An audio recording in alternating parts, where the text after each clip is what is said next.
welcome to episode 175 of Section 138. I'm your host, Mark Colley, as always, joined by Bryson and Jacob. Guys, how are you? How was your Christmases?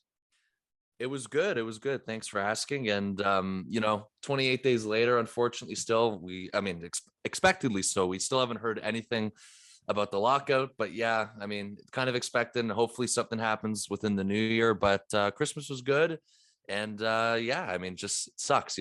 Just no baseball news, and it's been tough at the same time getting through that. Jacob, how are you?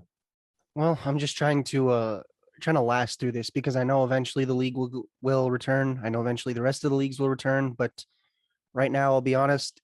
The one thing I will say is it is nice to get a bit of a break from all these sports teams because let's be real here. I think cheering for a bunch of teams is probably not good on the heart a little bit, but you know what? I do miss it, and hopefully we get it back soon. On a scale of 1 to 10, how much are you guys missing baseball?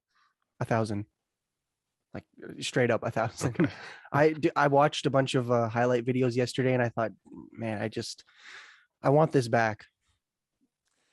I'd say 8. No, I'd say 7. Just because I think it's going to keep going up as the months go on. But since we're not even in the new year yet, I think that's why. And there's other sports on to help me out throughout or right now. But yeah, I'm not totally overboard like Jacob is right now. Yeah, I'm probably at an 8 or a 9. If I'm answering realistically instead of just saying 1,000. But yeah, I'm missing it. It sucks. Jacob, you referencing, I assume, the highlight video that Sportsnet put out of the top 10 plays for the Blue Jays in 2021. Yeah, it makes you miss them and reliving 2021 all over again. But today we do have news to talk about. Recently, over the past week, we've learned that Rogers wants to renovate the Rogers Center. We had previously heard more than a year ago plans to demolish the Rogers Center and replace it with a whole new stadium, either on the same footprint or in a different location by Lake Ontario. That plan appears to have been fully abandoned now. The Blue Jays and Rogers reportedly looking to renovate the Rogers Center. They're looking to spend between $200 million and $250 million on renovations of the lower seating bowl, of other stuff at the Rogers Center. We don't totally know what the plan is. They don't totally know what the plan is.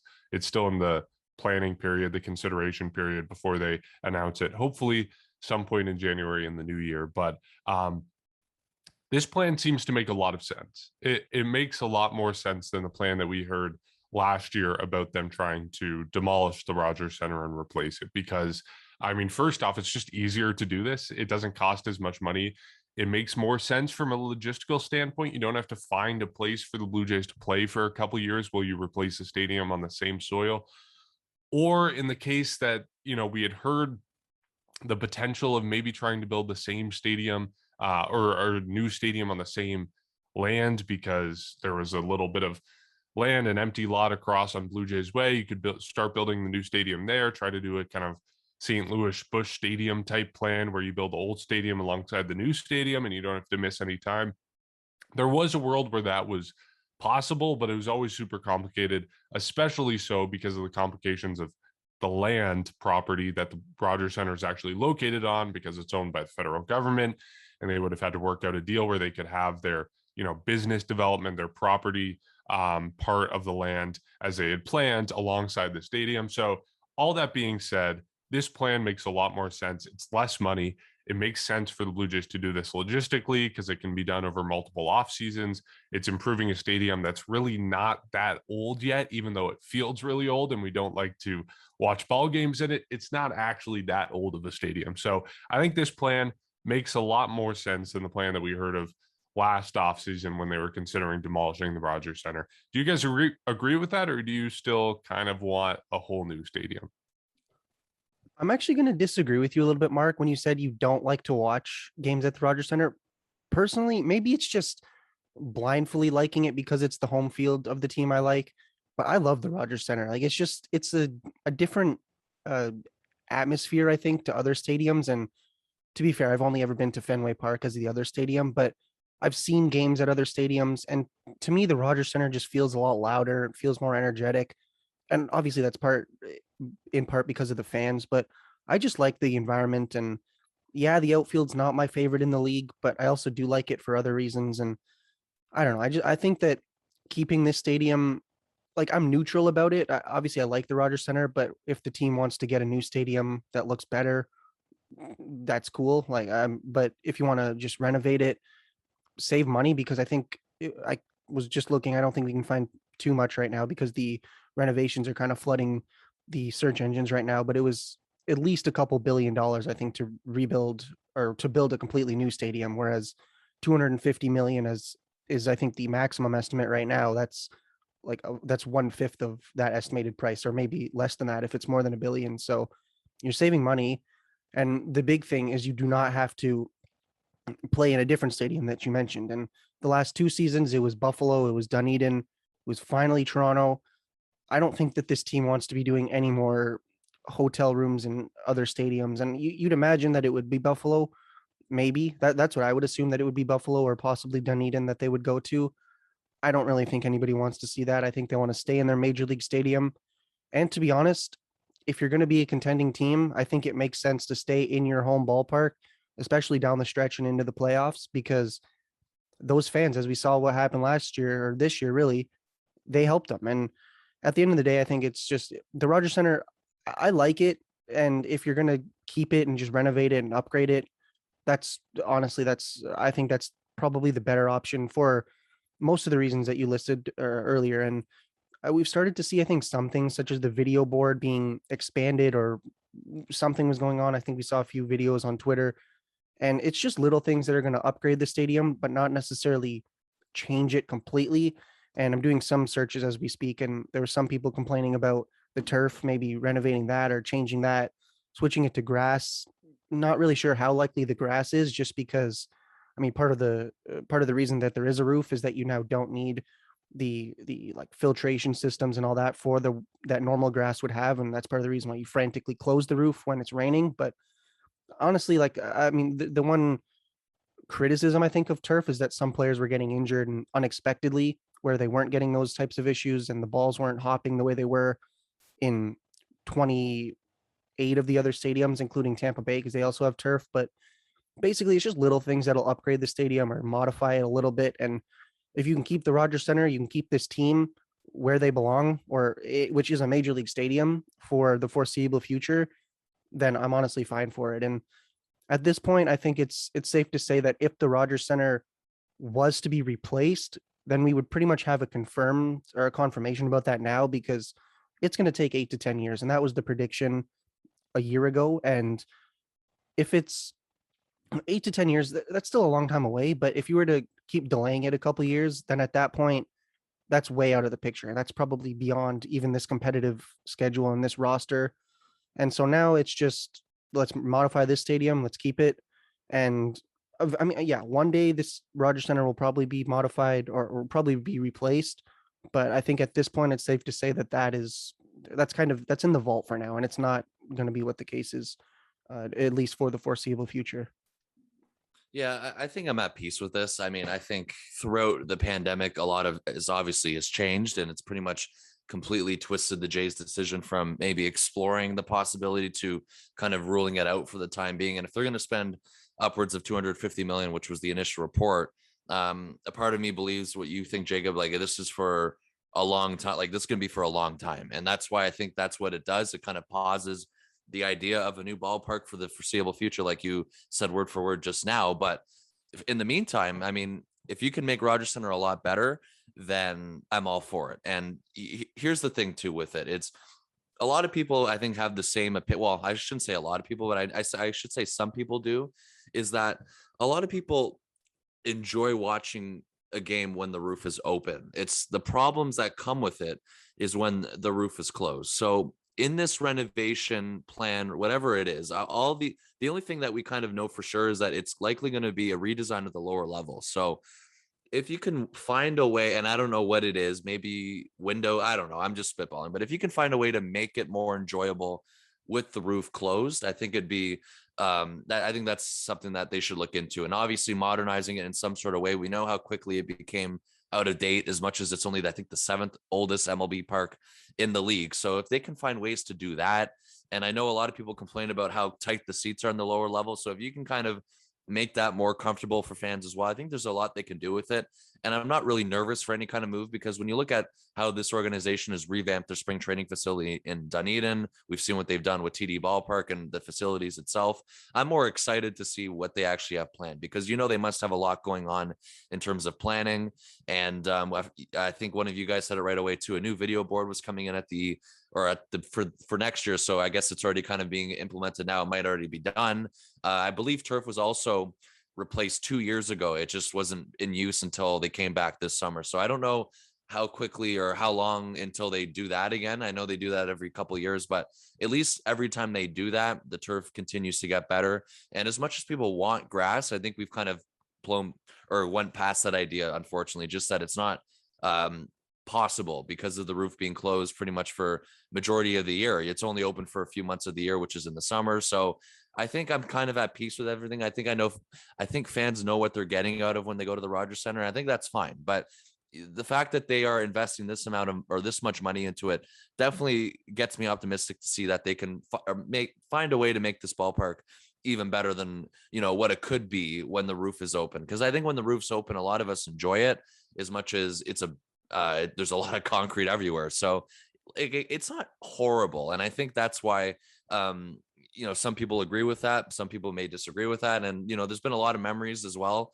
in that stadium. The location of it, I think, is in a great spot too. It's right near Scotiabank Arena. It's right near public transit. So there would be a lot of kind of factors and a lot of confusion, just in a lot of complex scenarios if they decide to go elsewhere. You were mentioning the place at the lakefront, Mark. There is a spot there that they were looking at. And, the other question that I think most of everyone had at the time, and this was before the Jays were even coming back, this is when we were discussing this, is, where would they play if they actually did decide to build a new ballpark? And, especially if they're going to go on the same site as it would be at Rogers Center, it'd be a complete mess. I mean, the only obviously way that we would think of it is that they play at Rogers Center and build a stadium on a new location, but there'd just be a lot that would come with it and a lot of kind of changes they would have to make. Meanwhile, Rogers Center is currently located in a pretty good spot, in my opinion. So I'm at peace with it either way. If they decided at the time or now to move forward with a new ballpark, I would be fine with it as well. But,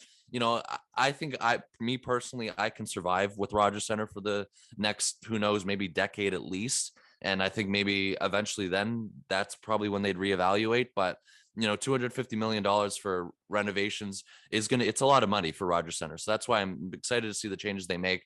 And the one thing I do wonder is when these renovations will kick in. Like, I don't know if it's all going to happen at once or they're going to kind of do things from time to time throughout the next couple of years. I'd like to get more details on that. But the only thing, again, we know is that it's going to be a redesign of the stadium's lower level. And I'm sure there's going to be a lot more coming. So I'm fine with it. With the roof open, it's very nice, especially in the summer. You guys both know that day or night. The problem and the criticism that comes with it is obviously, first of all, the turf, but that is a lose situation because of the roof itself. And with the dome closed at all, a lot of people don't find it as enjoyable. And there's some criticisms. And of course, the building, again, a lot of concrete. So there's not much you can do now with that part, but the fact that they will make this better and try to make it better is what excites me for the next few years. Yeah. As much as I knock the Rogers Center, like, there is a lot to love there. And Jacob calling me out on that, like, there are good parts of the Rogers Center.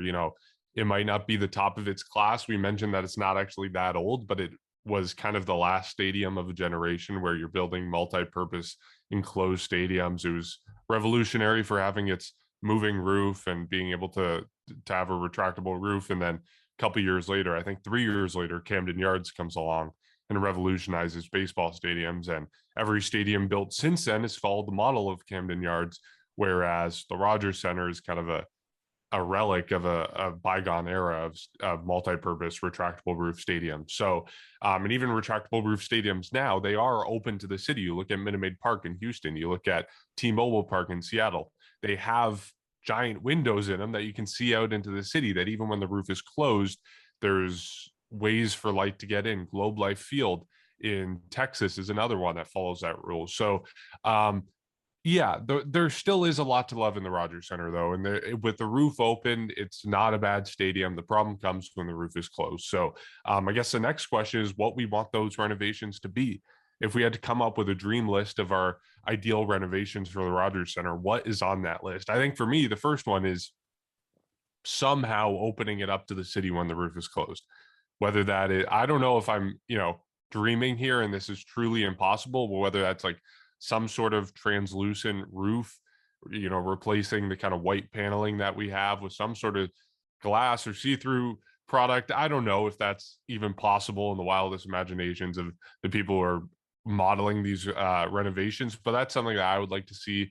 Or, there are areas of the Rogers Center that you could open up more to the outside, whether that's in the concourse, opening up the concourse to the stadium itself, to the field that you can see it when you're on the concourse, stuff like that, just making it more of an open air experience. Because I think right now the problem is that, especially on the 500 level, when you are in the concourse, you are so totally removed from a ball game. Like you are nowhere near. It doesn't feel like a baseball atmosphere when you're on the concourse of the 500 level. It feels like you are in a office building or something. Like it is so totally removed from the actual baseball that's happening on the field, and it's also removed from the city. So I think there has to be some sort of fix there to make it so that it is more of a seamless transition from the field to the concourse and from the concourse to the city outside. Another thing that is going to be considered is the lower seating bowl, making those seats more comfortable. I got to be honest, I don't sit down there very often because they're more expensive tickets than I like to buy, but making those seats more comfortable, giving them more leg room, that kind of thing is also going to be on the list. And also just improving the concessions. I think a lot of people have complained that the food at the Rogers Center is not great. It's obviously overpriced. It's always going to be overpriced for a stadium, but the food is not great. The options are not great. It seems like it's pizza, hot dogs, or sausages if you go to the Rogers Center, and there's not much in the way of anything else besides maybe nachos with cold fake cheese sauce on top of them. So expanding those food options. And Jacob, you mentioned some other stadiums that you've been to. One of the ones that I've been to is Citi Field in New York, and the Mets have phenomenal food options. There's this place out in center field, forget what it's called, but they have a whole bunch of different food options. They have a place where you can get Mexican food. I remember I got this corn on the cob that had, I can't remember, it had some sort of cheese on it and spices, and it was just delicious. And I also got pulled pork nachos there, and they had a Shake Shack there. They had a whole bunch of different food options, and it just makes you envy what the Rogers Center doesn't have in terms of food options. So I think that's one of the things that's high on my list, is improving those food options. But what's on your guys' list of what you'd like to see these renovations do? Well, first off, I might need to go and pause this and go make some food because I am hungry all of a sudden after hearing that. But I think for me, the biggest thing, and I don't think this is realistic at all, but I think the hotel kind of needs to go so that you can revamp or renovate the outfield. Now, don't get me wrong, I like the WestJet flight deck. I like the seating of the outfield, especially in the maybe the 1 and 200 levels. But to me, it really feels as if you're in a hockey rink or a basketball stadium type of atmosphere, in the sense that the entire thing is just, it's covered and it's not visible from the outside. And I know you're going to have to work out with Marriott how you're going to tell them to just demolish one of their hotels, and I don't think that's realistic, but to me that's got to be the biggest thing. Is you can really, there's a lot of things you can do. You can have an open air thing. Maybe you have something like, I think it was Citi Field with that big apple in the outfield. Maybe you have, I don't know, Ace's face or something above or behind I think it's called the batter's eye, that big black screen, so they can see the ball, something like that. As for food, I'm going to be honest. I'm open to anything. I'm really not that picky. I would eat, and I mean, it is overpriced. I'm not going to lie. Usually I eat before I go to the game, but I'm not necessarily against it. Maybe just giving more options. I think there's one pizza chain that's like available, or one or two of them that are available throughout the entirety of the stadium. Maybe switch one or two of them out, or I'm not going to say have 3 different pizza chains because there's only so much pizza that people can eat, but I think that would probably be my number one thing, is just mainly look at the outfield, because to me that's the biggest difference between the Rogers Center and every other stadium. Like look at Yankee Stadium, and I know There are a lot of differences between that, between that and the Rogers Center, but the lower or the back half of the stadium towards where home plate is, it's sort of as closed off, at least from when you're in the stadium, as the Rogers Center would be. But then you go into the outfield and you can see the city, or in Detroit or Pittsburgh or all these other stadiums, you can see the city. Like it's not as if you're watching a baseball game and that's it. There's nothing to see.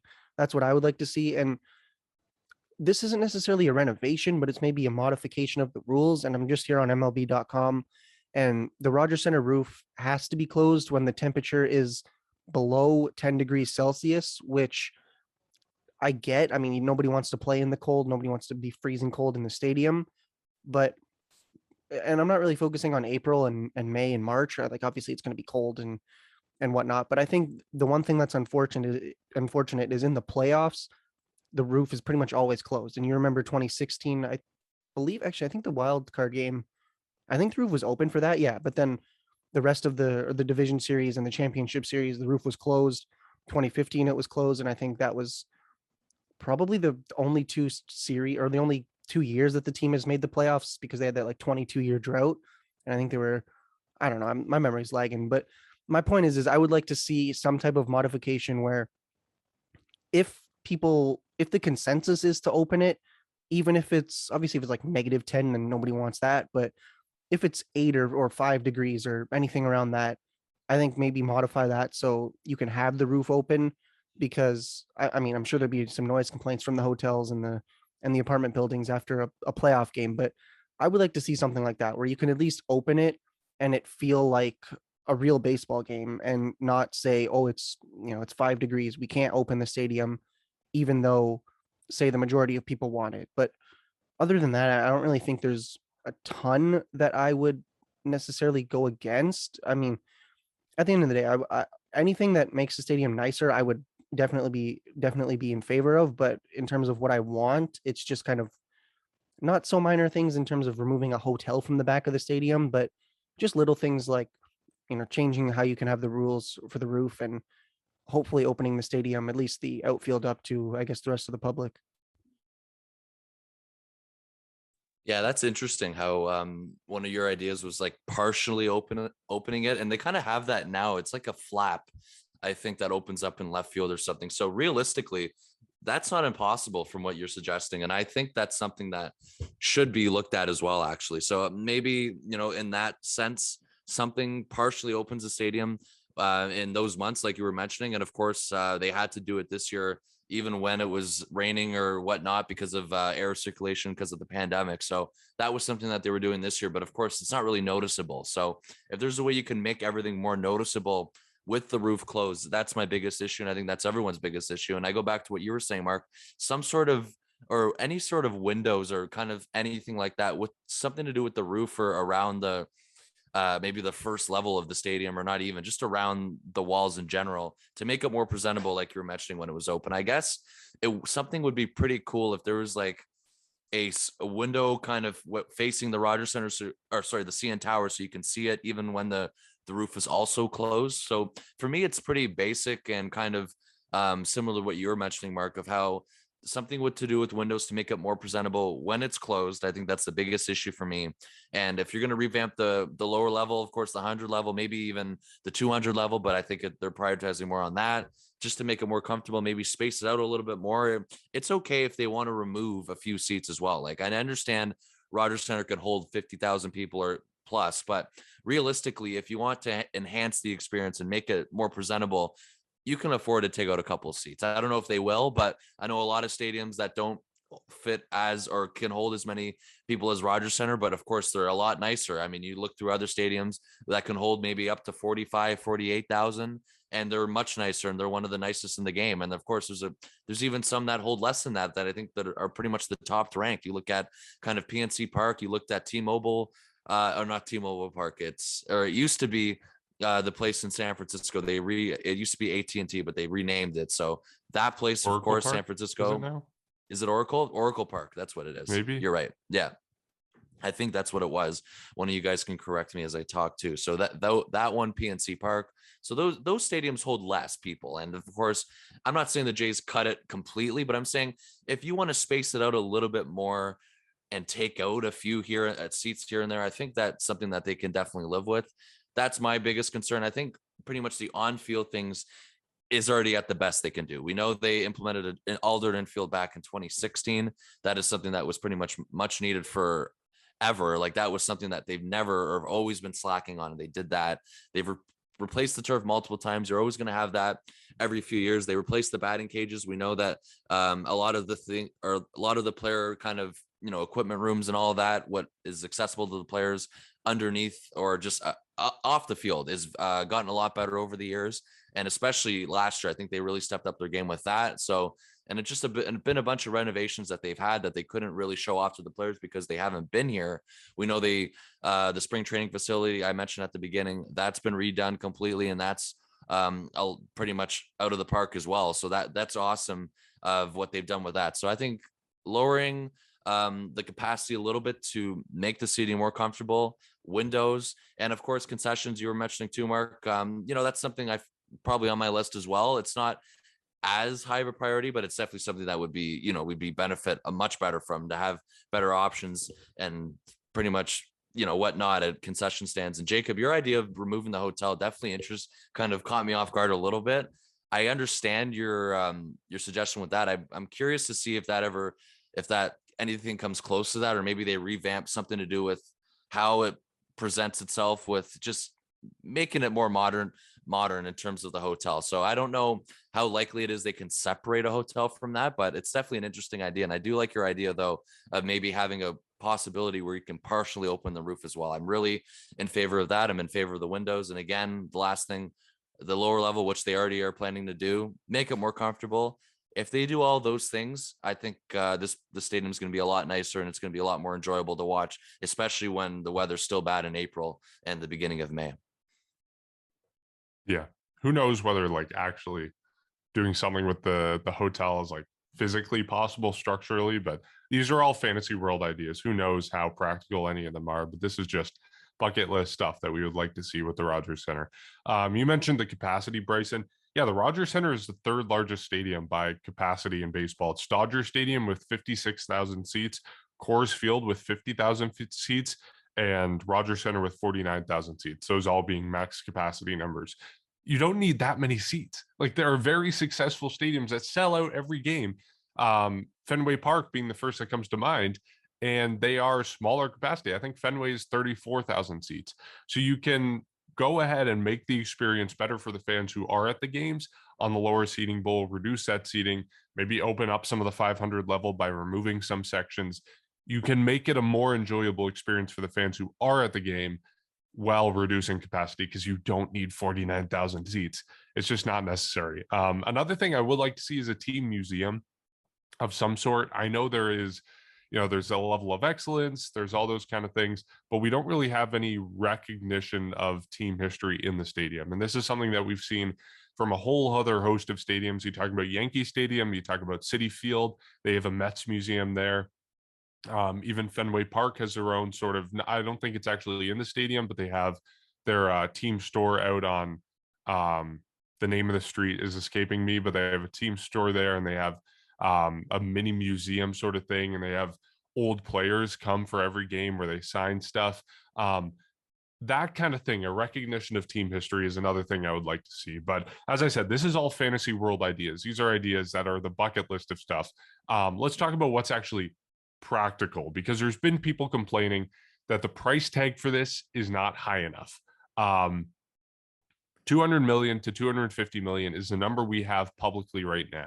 But if you compare it to other numbers, it kind of gives us a sense of what's possible. So recently, the most recent stadium built is Globe Life Field in Arlington, Texas. That cost $1.2 billion to make. So that kind of puts it into perspective, 250 mil to 1.2 billion for an entire new stadium. That seems to indicate that the Blue Jays could do quite a lot with $250 million, because they're not building a whole new stadium. They can make small adjustments that would improve the stadium greatly for $250 million. On the other side of things, you have Fenway Park. Their renovations around 2008, 2010, those were price tagged at $285 million. That's American, not Canadian. That's 2006 dollars, not today dollars. So there's a little bit of different in comparison there, but $285 million for the Fenway renovations. And in those renovations, they added seats, they expanded concessions, they expanded team stores, new bathrooms. They had better menus in concessions. They had larger TVs at concessions, and they added all new scoreboards around the field. So that's kind of what they were able to do with a similar amount of money to what the Blue Jays have at their disposal right now, or at least what we've heard. So knowing all that, do you think it's not enough money? Do you think $250 million isn't enough money to do what it would actually take to make the Rogers Center a better experience for the fans? Or do you think it's, a good starting point, a good price for the Blue Jays to be investing, for Rogers to be investing into a better experience?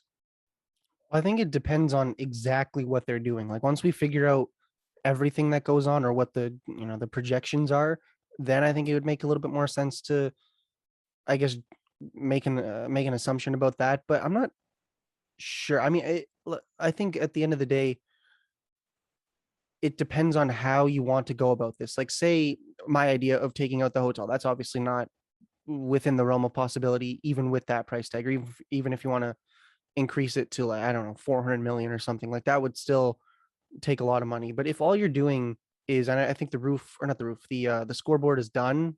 I'm assuming it was posted maybe 4 or 5 months ago at this point.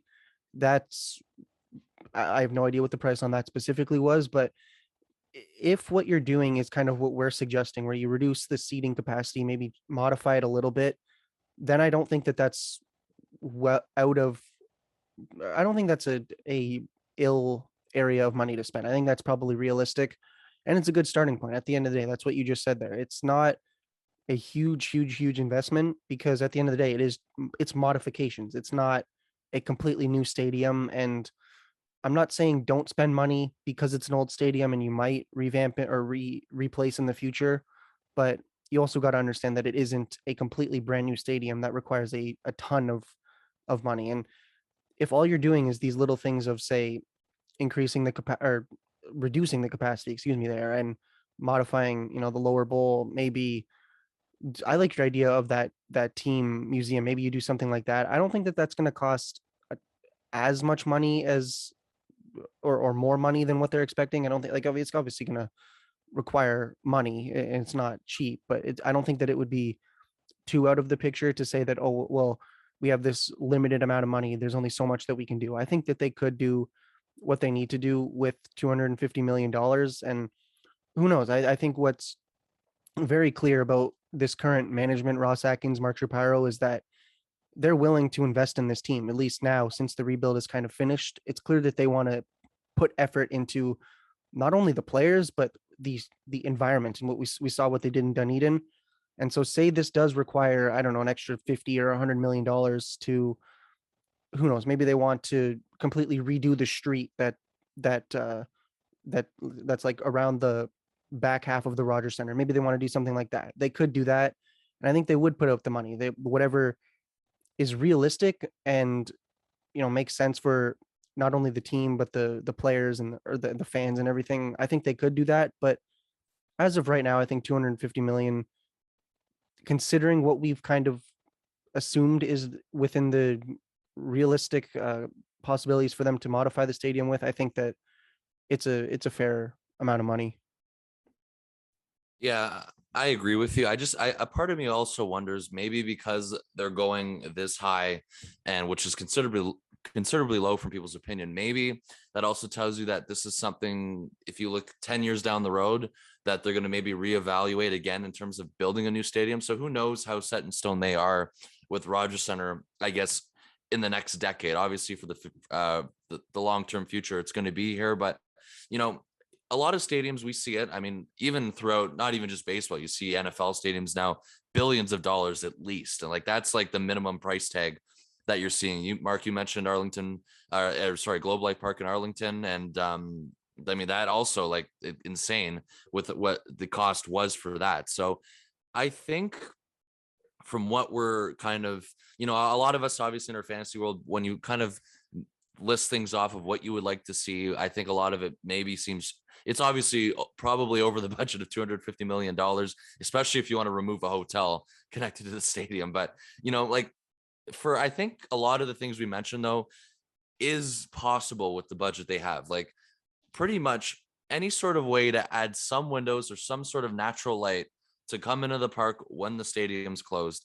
And then of course, revamping the seats, like to me, that seems like it's reasonable from the amount of money that they put forward. And of course, a lot of it, my opinion, would obviously change depending on the actual renovation plans, if they release it, or what it eventually looks like when everything's all said and done. So that's why, it's hard to say right now if it was worth it or not. And a lot of people are going to be judgmental about it afterward, if it was really worth it or not. There is a few people seeing reactions that still want an actual or a new stadium being built. And, I think that's something that is still possibly going to happen in the future. But, this obviously puts another decade, I think, in terms of a lifespan to Rogers Center. So 250 million, I think, to me, it seems fine to start with. And I'm not sure if they're ever going to get more than that, or, maybe add more throughout the years, but just in some sort of way to enhance natural light when the roof is closed, and then maybe, and again, fixing the seating. I think that can come I think that's fine. Like, I don't think that's spending over 250 million. It doesn't make sense to me. But of course, what would I know about architecture? But, in terms of things that are realistic, that seems like it's good enough. And, a lot of us are going to have to wait again to see the actual results of the reno plans to have a firm opinion on it. But once the initial report came out that they were going to spend 200 to 250, not once in my mind did I think it was not enough money until you asked the question mark. So I think so far I'm fine with it.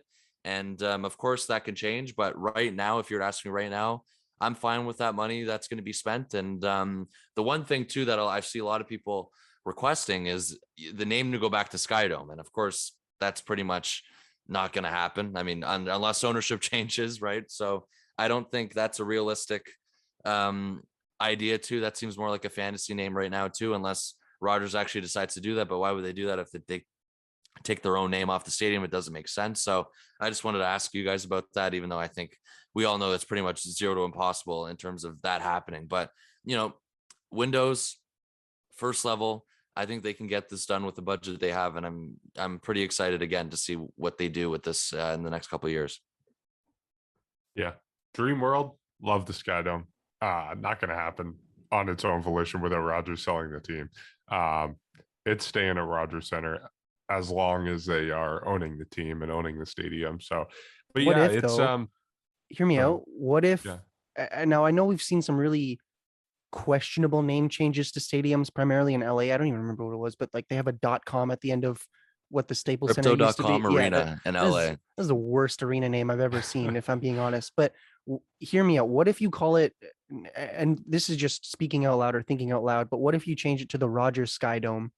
Because then you keep it, but you also keep the Rogers. I don't know. Maybe it's a terrible idea, but you can at least keep it. The problem with that though is that no one's going to call it a Rogers Skydome. Everyone's just going to say Skydome. True. Yeah, that's true. So you don't kind of get the same value out of it. But yeah, I don't know. And enough people still call it Skydome as it is. Yeah. Well, that's the majority of what I call it. The last thing I will say on all of this is just, and one of you brought it up, but just kind of the investment that the team is making and Rogers is making in their facilities. Like Mark Shapiro, Ross Atkins, they've done a phenomenal job of investing in the facilities where the Blue Jays are playing, whether it's player development complex, whether it's TD ballpark in Dunedin, and now the Rogers Center. Like, there have been complaints about the quality of the Rogers Center for decades. You go back, this is very recent history, but even back to 2015 when the team was successful and they're selling out every game, like there was still complaints about the Rogers Center then. This has been a very long challenge for the Blue Jays and for Rogers as a team and as a company and ownership group to renovate the Rogers Center, to make improvements. And you go back to Paul Beeston talking about replacing the turf with actual grass and, kicking the Argos out of the stadium so that they can make improvements and make it baseball only instead of having to split time with football and, all those kinds of things.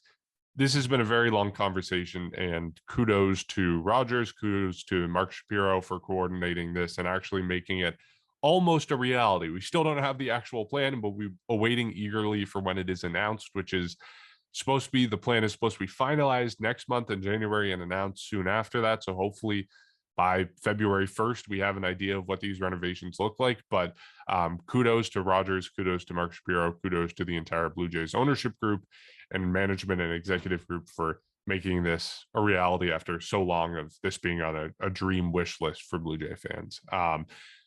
Speaking of dream wish lists for Blue Jays fans, our next topic for today is Jose Ramirez. And this is not actually any news about Jose Ramirez or a potential trade, but Caitlin McGrath, The Athletic, who is an awesome writer, awesome coverage of the Blue Jays, she put out a trade proposal that she thinks is a appropriate deal for the Blue Jays to make and an appropriate offer and a realistic offer for all of them to make. So basically, I just want to go over this offer and we can talk about how realistic we think it is, what we would like to see changed in this proposed deal. But basically what she is proposing is Ramirez for Kevin Biggio, Lourdes Gurriel Jr., Alejandro Kirk, and Jordan Groshans. So Groshans is a fourth-ranked prospect, middle infielder, shortstop, third baseman in the Blue Jays system, along with three major league guys, Biggio, Gurriel, and Kirk. In my mind, I think this is a very appropriate offer. You break it down by piece positional versatility. Alejandro Kirk, I think he's expendable. As much as it pains me to say that, you have a surplus of catching in the organization. You have Gabriel Moreno coming up, who's a top prospect. You have already at the major league level, Danny Jansen. You have Reese McGuire, who is on a, kind of the brink of the major league level, but he's there. He's ready to contribute, whether he's hitting well at the time or hitting not so well as we saw in the latter part of the season. But you have a surplus at catcher. You don't need Alejandro Kirk. You can afford to move him. Lourdes Gurriel Jr., a little bit of a more difficult conversation to have because he's so cheap and he adds so much to this team offensively. But again, I think you have a positional strength in the outfield. You can afford to add there if you want with getting rid of Lourdes Gurriel Jr., but you can afford to expend him because you have strength already there in Randall Grichuk, in Teoscar Hernandez, in George Springer, in all those guys. Kevin Biggio, high ceiling potentially. We haven't totally seen it in the past few years. I think he's going to have a bounce back season after his issues with neck injuries. But again, not a top level guy that the Blue Jays can afford to get rid of, but a guy who has enough potential that Cleveland and the Guardians would probably be interested in him as part of a bigger prospect. So all that being said, I think this is a very realistic prospect. If Cleveland said, you give us these guys today, we will give you Jose Ramirez, I do that in a heartbeat. I think it is worthwhile for that. Jose Ramirez is top 3, top 5 players in Major League Baseball over the last 4 or 5 seasons.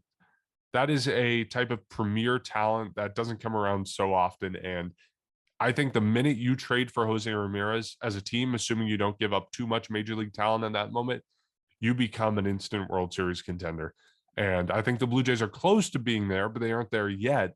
But I think if they get Jose Ramirez, they take that next step and they're an instant World Series contender. So all that being said, if this was actually offered to the Blue Jays, I would take it in a heartbeat. Do you guys agree? The only thing I don't like about this is Gurriel being part of the trade.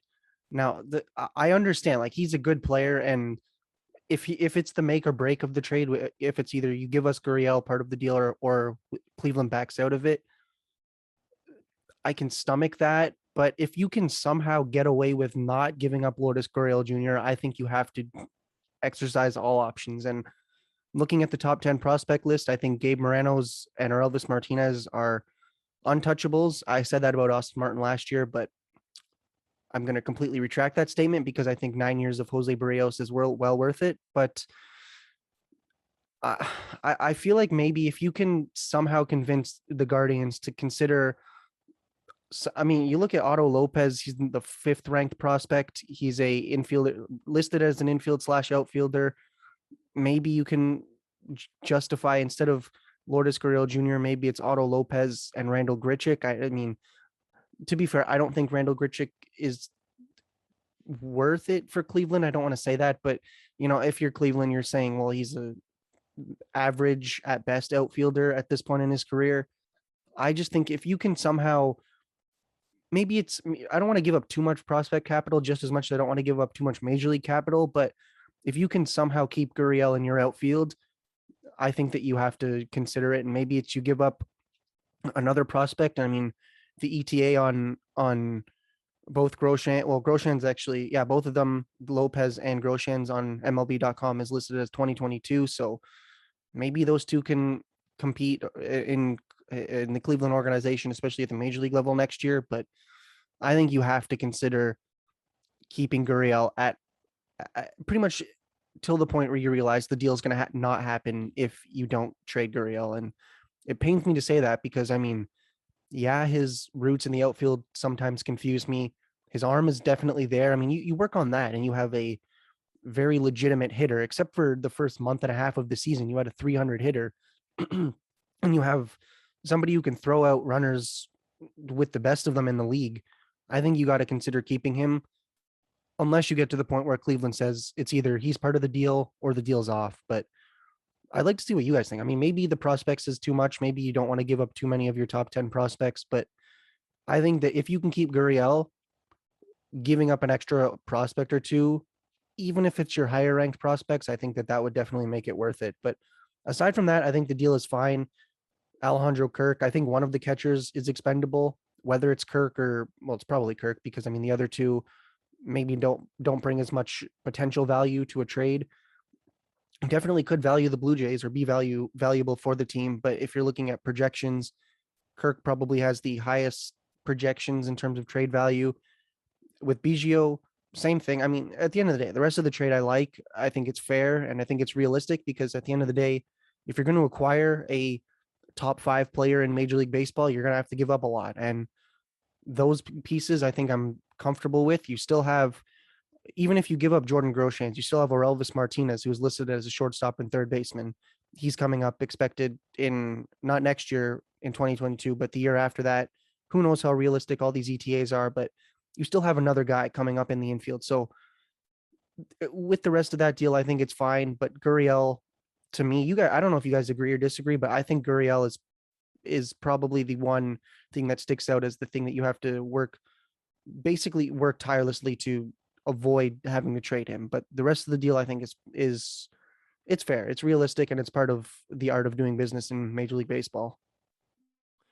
Yeah, I don't think a deal gets done without Gurriel in it. That's the problem, because I know even going back to a couple of years, or maybe it was a year ago, I can't even remember because of everything being the way it is. But I believe so in the past, Cleveland has showed interest in Gurriel, and they've wanted Gurriel in the past before. And you know that if they're going to revisit this, you know what they're going to ask for right away alongside somebody like Alejandro Kirk. So I think those two right there are staples in a deal for Jose Ramirez. And of course, I think I saw another proposal or kind of a format that is similar to a recent one that you showed, Mark. But I think instead of giving up Biggio, I think it was a top prospect, which was Jordan Groshans, and then a lower level prospect as well. But this one, I think, makes a lot more sense to me. I don't think you can't give up 3 people, or I don't think you can get away with giving up only 2 major league talent and then a top prospect and a lower prospect. I think Cleveland is going to want that major league talent as well, which is why they're going to take 3 people. And I do think Kevin Biggio is definitely expendable too in this situation. And then the only prospect you give away is your top one or one of them, which is I think the organization's 4th prospect, which is Jordan Groshans. So this is a scenario that I would take in a heartbeat. I mean, you spoke about Jose Ramirez's resume, Mark, if he's pretty much a top player in the game. And I mean, technically the Jays are still in need of an infielder after losing Marcus Semien this winter. So it's not like they're adding something where, it's like they need him as well. It's not more of a want, it's a need as well, because of the fact that they have to fill in for Semien's production, which is what we discussed, I believe, a few weeks ago when he signed with the Rangers. So you lose him, and you have people that you have to replace. You see what the Jays did. They replaced Robbie Ray. They got Kevin Gausman. And in this case, there's not really anybody else on the market. And I mean, there is, but to a high impact or arguably a higher impact than Marcus Semien. If you want to get even better, Jose Ramirez is that guy. And of course, it's going to cost a lot.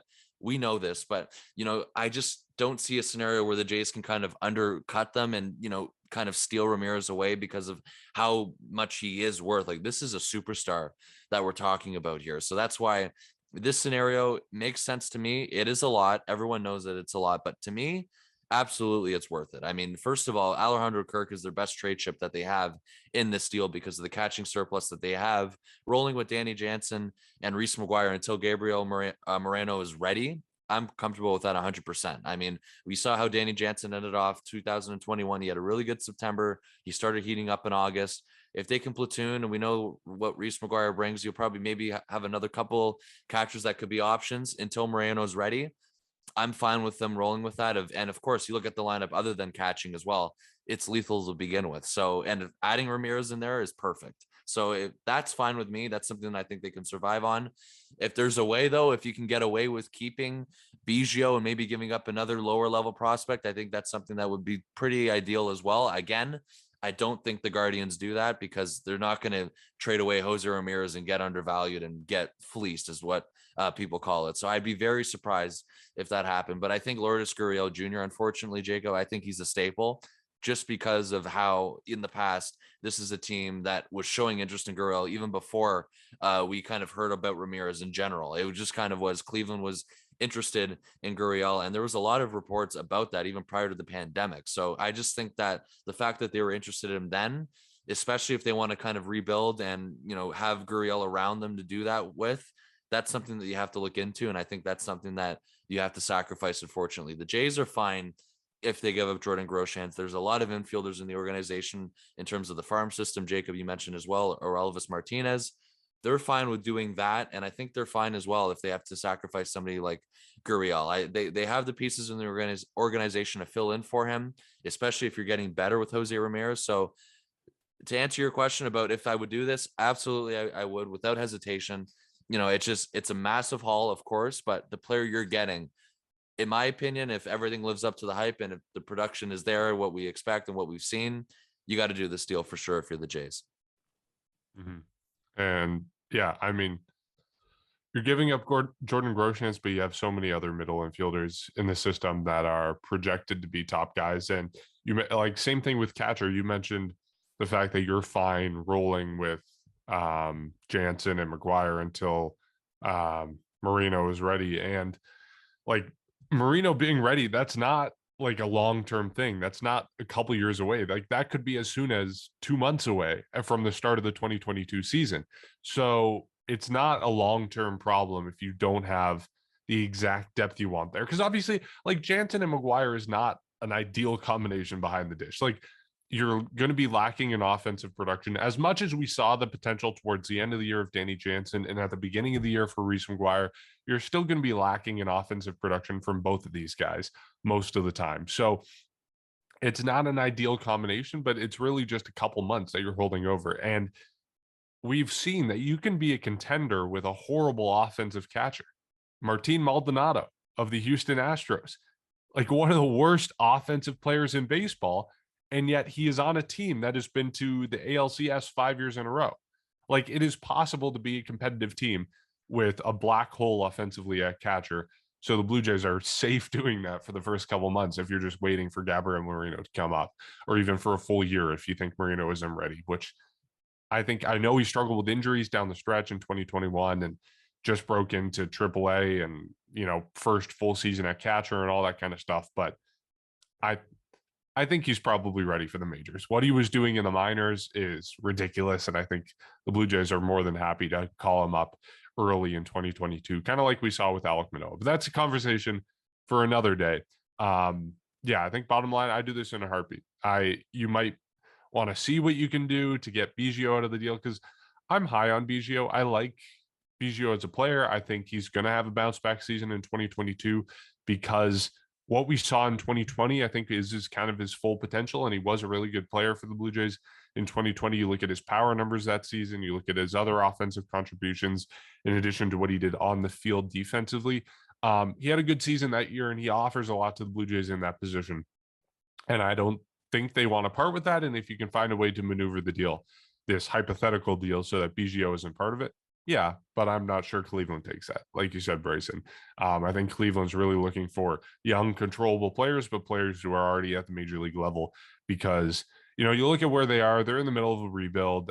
Who knows what's happening with Terry Francona. They have a very low payroll. They have a payroll lower than, you know, Max Scherzer's salary next year. They have their entire payroll is less than that one player. But they are at a point where they're kind of transitioning. They're looking for new players, looking for new faces of the franchise. I think this deal makes so much sense. But yeah, if you can find a way to avoid Kevin Biggio being in it, yeah. It kind of scares me, though, that this deal makes so much sense for both teams and it hasn't happened yet. It makes me wonder if there's a reason why it hasn't happened yet, because it's just a perfect deal for every side. And these two organizations are very familiar with each other, for Mark Shapiro and Ross Atkins working at Cleveland and all that kind of stuff. It just makes me wonder why it hasn't happened yet. Obviously, lockout and everything being considered. I don't know. That part of it kind of scares me for me. I think we should definitely keep our tabs open. I mean, we obviously are, but once this lockout is over, I think it could be like, I'm not going to make any bold predictions this week because God knows how those go. But I'm just saying this could be a very interesting first week or two after the break. And who knows, maybe this deal is made after the free agency is mostly over, but it definitely could be interesting. And that's a good point you brought up, Mark, because if it makes so much sense, why has it not happened? And maybe it's hesitancy towards one of the players the Blue Jays are offering. Maybe the Blue Jays are trying to see if they can get something else done instead of giving up the players. I'm not entirely sure, but it's definitely, I think if it doesn't happen before the start of the 2022 season, then perhaps it just wasn't meant to be. Perhaps there was something within that deal that just didn't work out, but I definitely do think it could happen within the first, either very quickly after the break or after the free agency has kind of subsided and it's the last little bit before the season. Then if it's meant to be, then I think it will happen within that time. Yeah, I think maybe the last roadblock here before things maybe resume is obviously the lockout. So it is going to be interesting to see if we get rumors about it, because obviously it's just been fan speculation pretty much about this since the lockout started, even since the offseason, because the only real report that we had about it is they tried doing this in July and they couldn't get a deal done. So maybe they're just trying to undervalue each other. I mean, it's a lot, right? So the fact that this deal is massive is maybe that's why both sides hesitate a little bit. So, and you know, to me, it also makes sense. But of course, you can only go so long before this deal kind of runs out of time. Like, he is a free agent in 2023, and you're not going to be giving this up in the middle of the summer. So you know that they're going to want to capitalize on this as well, with time kind of running out on both sides, but more on Cleveland's side, because you have to imagine if he's going to hit the open market, they're likely not going to pay him. So maybe that's going to get to them before the season starts, before spring training starts. And yeah, what I'm interested in is once it does end, this lockout, most likely in some point in February, right before spring training starts, is how quickly it takes for the rumors to kick in and the speculation, even not even with the Jays, because there's going to be other teams calling Cleveland for Ramirez. So I just to see what Cleveland, you know, what if Cleveland really wants to move him before the season, because we really don't know other than speculation, like I said, and of course the report from the summer. So definitely one of the most intriguing things to see once it ends, because it's going to be rapid fire with the free agent market. It's going to kind of pick up where it left off back in prior to December 1st, which now feels like forever ago because of how long this month has been. And who knows how long January will be, but hopefully discussions start then, because as I mentioned, the first minute of the podcast, absolutely nothing in December, but as much as it was expected, it still sucked. And that's why you hope in January we start to have, you know, building baby steps, because of how much these two sides do not like each other right now, going back to 2020, even probably years before that, about little things. So we will take that in terms of baby steps, and hopefully little things can chip away as we proceed through January and into the new year. We will be waiting eagerly for any news at all. But yeah, I hope everyone had a enjoyable holiday season, and the holiday season is still going with New Year's a couple days away. This is our last podcast 2021. So huge thank you to everyone who has listened in 2021. We'll be back next year in 2022 with everything we have to talk about, whether it's a lot, whether it's a little, more likely the latter option. But we'll see what happens. Until then, you can support our podcast by going to patreon.com/section138pod. You can also find us and rate us on Apple Podcast and Spotify. I mentioned last week that Spotify just opened up their new rating system, so I encourage you to go check us out there. Just give us a little 5-star review if you enjoy the podcast. You can give us a 2 or 1-star review as well if you don't enjoy the podcast, but I assume you wouldn't be listening this far if you didn't.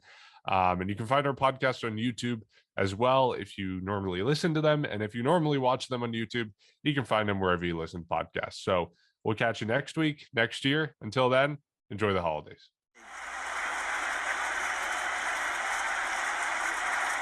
All eyes on the mound and the bearded Sam Dyson.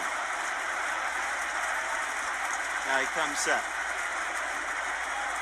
Kicks the 1-1 pitch. Fly ball deep left field. Yes, sir. There she goes.